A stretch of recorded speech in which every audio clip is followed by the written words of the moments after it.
We'll start up front with Jimmy. Rodney, would you play a defensive lineman just to build depth, even if you weren't sure if they were ready? I don't think you could afford to do that, to be totally honest with you. Yeah, you may get away with it somewhat in a non-conference game, but in a conference game, I don't know that you could afford to do that. They've got to show some glimpses of what they're going to be or could be, and maybe they may not have gotten there totally because they hadn't gotten totally comfortable with the system, and the game hadn't slowed down enough for them to play faster. But they have shown flashes that they can be really good. But other than that, we try to go out here every day, and we're straining, and we're trying to find 10 guys that can play at a championship level. I think you cheat the other 10 guys on the field when you put a guy out there that's not ready, that doesn't know, maybe can't execute the calls, that's not going to play hard, that's not going to give his all for everybody out there. And these guys work too hard for that, for me to cheat them out of an opportunity to win. Austin and Brent. Coach, can you take me through what you felt like Tyler Barron's got done from spring into summer and into the first week and a half of fall camp? And then to Bryson Easton, what do you need to continue to see out of him, and where's he continue to improve? Well, I do think Tyler has gotten better. He's been more consistent. I would say starting this spring. He's practiced more than he's ever practiced before. And so, you would think that by being out there on the field and working every day, then that you're going to improve. And we've seen improvement from him. And he's got to continue to improve on the little things. When we're sitting there watching the film, if you're going to be a true edge rusher, you can't put two hands on the tackle. I mean, he's got to learn to rush with one hand and be able to flip his hips and be able to turn the corner. He's got to stop making himself short by turning and putting two hands on the guy. Now he's not creating any pass rush. So he's got to work on the little things to get better and to take his game to that next level. But he is buying into it. He's being more coachable. I'm looking forward to him continuing to improve. And same thing, Easton. Easton has a lot of talent. He's a very gifted guy. He came here as a linebacker, and then I think they moved him. I don't know if it's freshman year that they moved him to DN or not, but I know last year we put him at defensive end, and now obviously he's moved closer to the ball. He's a big man. He's an athletic big man, but he's got to embrace that role. And obviously the closer you get to the ball, the more physical, demanding it is to play in there, So I think he's adapting to it. It's something that, we just got to keep force feeding him right now. But hopefully he sees that he could be a guy. I mean, he really could be a guy. When you start looking at the intangible things that you look at from that position, he has the body type, he has initial quickness, he has short area quickness, he has balance of body control, he's explosive. He has all the tools. Now he has to embrace it from a mentality standpoint and from a heart standpoint and be willing to strain to put himself in position to be a great player. Rodney, you guys will scrimmage tomorrow. What do you feel like you need? What do you need to see? What do you want to see? Top couple priorities for those guys tomorrow in a scrimmage setting. Well, obviously, our scheme schematically, we are a vertical playing team, so we need to play more vertical. We need to be more disruptive. We want to cause chaos. When that ball turns over, we want to play 2 yards on the other side of the ball. All right, so that's number one, just being dominant up there playing a vertical get off. And obviously we need to be better in our pass rush, okay? We need to get better inside pass rush, and then we also got to do better with maintaining our pass rush lanes. Obviously in this league, there were some quarterbacks last year that scrambled the ball that hurt us. So we got to understand, how do we balance up the pass rush lanes, and let's make sure we get the quarterback knocked down. So just taking those incremental steps, to improve every day, that's what we're trying to work on. Coach, Coach, the good things that your group did last year in getting after the quarterback and tackles for loss, how much having that on film and being able to watch that can help that unit going into this year? Well, that was good for last year's team, but, that was last year's team. What are we going to do this year? Right? I mean, we've got to take a step forward. Obviously, I think we exceeded the expectations for everybody except for the guys in the room and probably the coaching staff. But nobody came to Tennessee, I think, to say they want to be 7-6. Okay, so that is not the standard. We're moving it the right direction. But everybody, when they look in the mirror, they can see where we can get better. I know I can look and see where I could coach this better. I could put the guys in a better situation here.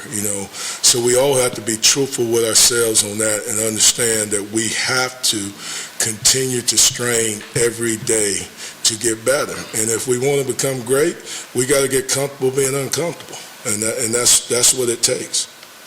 Patrick and Vince. Coach, where have you seen the biggest growth in Byron Young this offseason, and maybe what's his ceiling this fall? I think BY, his football IQ has improved tremendously from where he was from last year this time. He continues to move that needle in that direction. And then I just think, just understanding the nuances of football. To me, last year, when we first started, man, he was like really like a newborn, coat. He was just all over the place. Body was everywhere. Just learning how to control his body.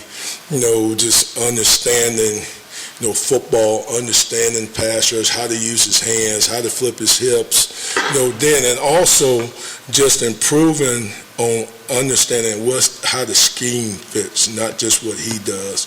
So how it all plays together, which will help him become a better player. And then it's also going to give us the flexibility to actually maybe, have an opportunity in some different packages. Maybe we can put him in different places, as his IQ continues to improve. Coach up front. Dane Davis was complimentary of Dominique Bailey on the progress that he's made in going up against him. Are there any guys on that front that you've seen make a progression like a Bailey that you haven't already mentioned today? Well, I do, and I said this in our staff meeting the other day, and I said it in my position meeting this morning. If we had to vote on who was probably the most improved guy in that room, it would definitely be Dominique Bailey. And, he's gotten better. I mean, he really has. And he's flashed, and he's shown that he's going to have an opportunity to help this team. And the thing that, I was a little bit worried about out there today, I give him that compliment in the meeting, and I thought in practice when he started out, and I started seeing the old Dom. And I'm like, man, we can't do that. We can't play yo-yo. We can't be up and down. We need to be consistently, climbing that mountain. But, from what he's shown the previous, and he did pick it up later part of the practice, but the previous 6 practices, he put himself in a position that we think that he's going to have an opportunity to help this team. So obviously he's done a really good job during the offseason. I think his body's changed. I think his mentality's changed.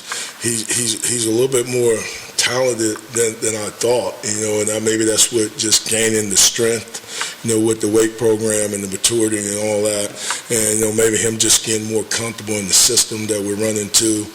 He's been able to show and flash a lot more. A couple more, Rob and West.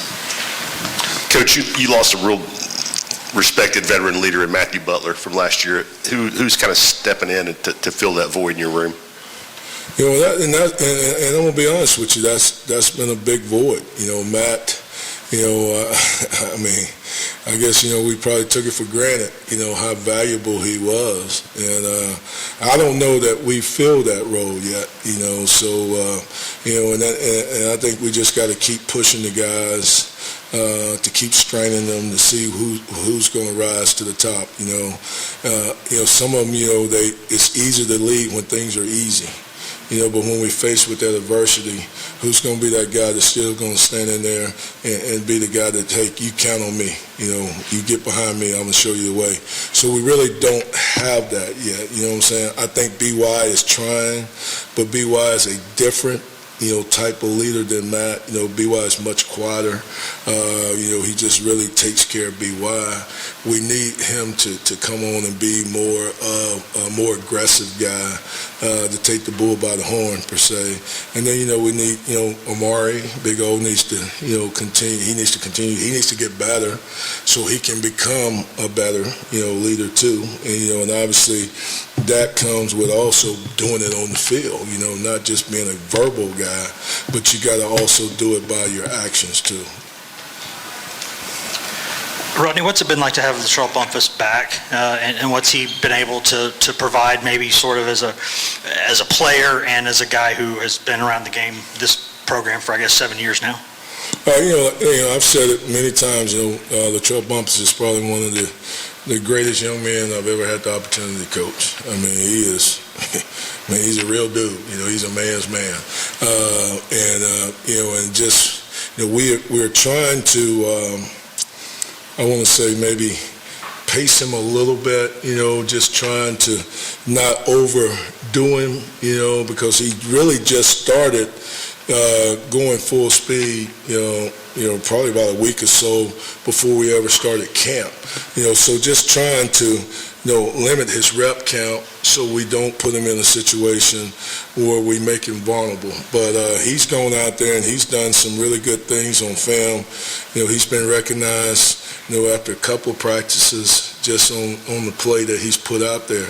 And, he's a guy that can be that tremendous leader, but it's sort of hard because we've been limiting his snap count, just trying to get him through camp on that leg. And I think the leg will continue to get stronger every day. I asked him last night, he's just saying, it's still just a little sore, but I think as it gets stronger, I think he will continue to just elevate his play. How about Tyree West? But Tyree, is a talented young man. He's got to, continue to invest in learning, what to do, and then learning how to do it and be successful in this level and not revert back to freelancing and doing it the high school way. So, it's going to be different. Things he got away with in high school, you can't get away with in the SEC. So, him just buying in and being consistent and doing it the right way and then getting more into his playbook so the game can slow down for him and now he can speed up. So right now it's hard for them to go 100 miles an hour when they're not sure if I should go here or go there, So they're sort of feeling their way through the dark. So he's got to really get into that thing and know it. Like I told him today, we play in 24 days. So it's going to go by before you know it. And, we can't wait to find out with 100,000 people out there that you don't know what to do. So, you're going to have to show out here in practice that you earn that right to be on the field when we kick it off. Last question, Adam. Coach, Tyler Barron said it took him a full year to trust what you were telling him, to take your hard coaching in the right way. Can you tell when that change is made in a player? Does it usually happen in year two? I don't know. That's a tough question. Well, like I tried to explain to the guys, all I want from my players, I just want them to be the best version of them. And obviously, when they're in that moment, it may not seem that way. It was just like I called him up today after practice. I'm coaching Tyree, I'm telling him something out there on the field, and he gives you that look like whatever. And I'm like, dude, man, I just want you to be the best version of you. All right? When we get this look right here, this is what we're supposed to do, right? Am I right? Well, you didn't do it. You know what? When we go up there and turn the film on, you know what? You didn't do it.